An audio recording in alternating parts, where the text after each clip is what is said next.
Good morning. My name is Evan. I'm one of the ministers at St Mary's Anglican Church, and today for Psalm a Day, we are reading Psalm 74. If you haven't read the psalm yourself yet, please go and do that before you watch the rest of the video. I'm not going to read the whole psalm out. I'm just going to comment on little bits of it. So if you haven't read it, please go do so now. So when we come to Psalm 74, and we've already looked at Psalm 73, we notice that each superscription has a maskil or a Psalm of Asaph. So the Psalms of Asaph are these psalms here in the 70s between 73 and 84, if I'm correct. No, that's Korah. And 83. And they're some of the most perplexing. They can be quite dark. There are darker. But they're psalms that really wrestle with God and his sovereignty. Let me show you what I mean. So if we come back to Psalm 74, we do some not guesswork, but we look at what's happening in the psalm and try and get a feel of the psalmist's experience, particularly of verses 4 through 9, or perhaps even 1 through 9, and we place the Psalms of Asaph, or we try and imagine them within the sphere of exile, or the exile happening, or people remembering the exile once they've come back to the land. And so particularly verses 4 through 9, we see depicting the destruction of the temple by the Babylonians in either the first or the second invasion. And what Asaph does is he recounts the atrocities that occurred against God and against his people. He recounts his heart and what his heart feels and was feeling at that moment. And he cries out to God.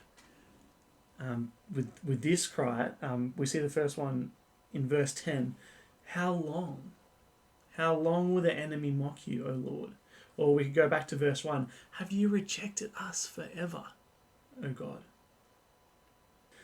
But the core issue of this particular psalm, just to step away from that verse for a moment, is how God would let himself suffer injury at the hands of other people. Why God and how God would allow his temple to be defiled and destroyed and his people to be exiled, taken away. How could God allow that? Surely he should be showing everyone across the world that he is almighty, that he is sovereign, that he has power over all these sort of things. Perhaps a lot of people around us ask a very similar flavour question, either seriously or just as a crutch to lean on to not investigate God.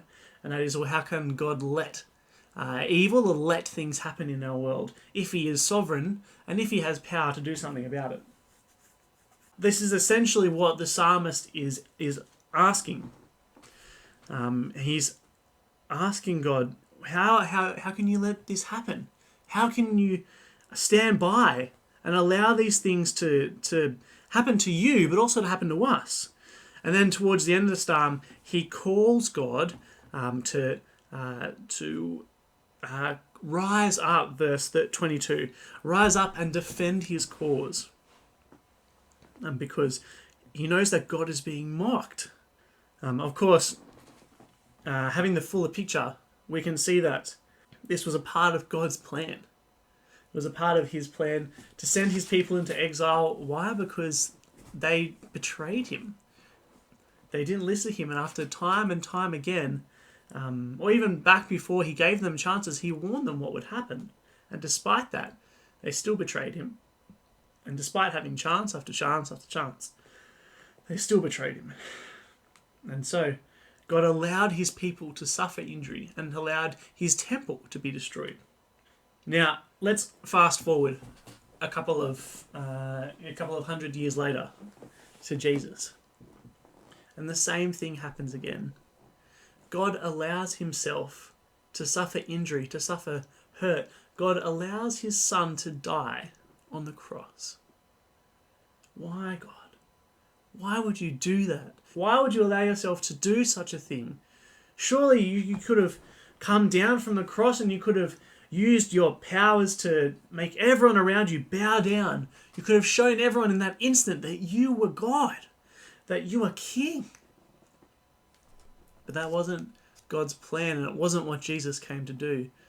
See, Jesus suffered insult, injury, and death so that we could be saved from our sin, because we have done the same as Israel.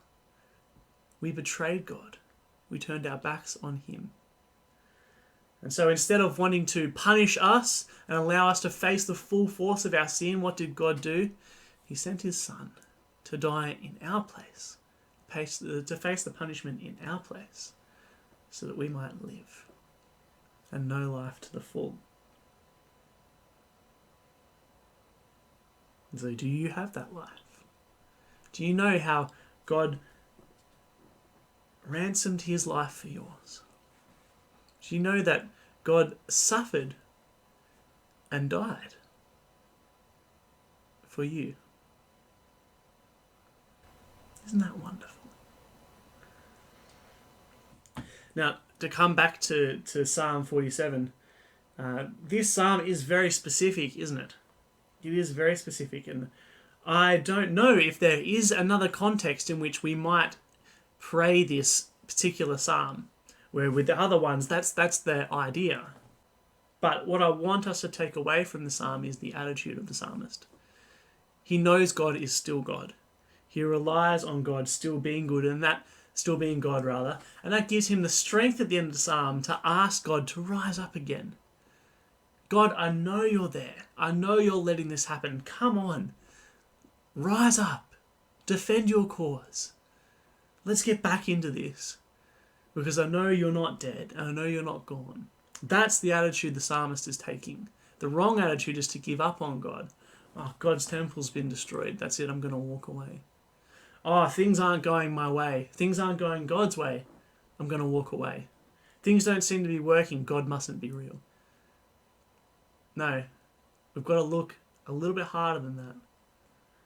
And here's a psalmist wrestling with that. And he comes out on top. Grace and peace to you.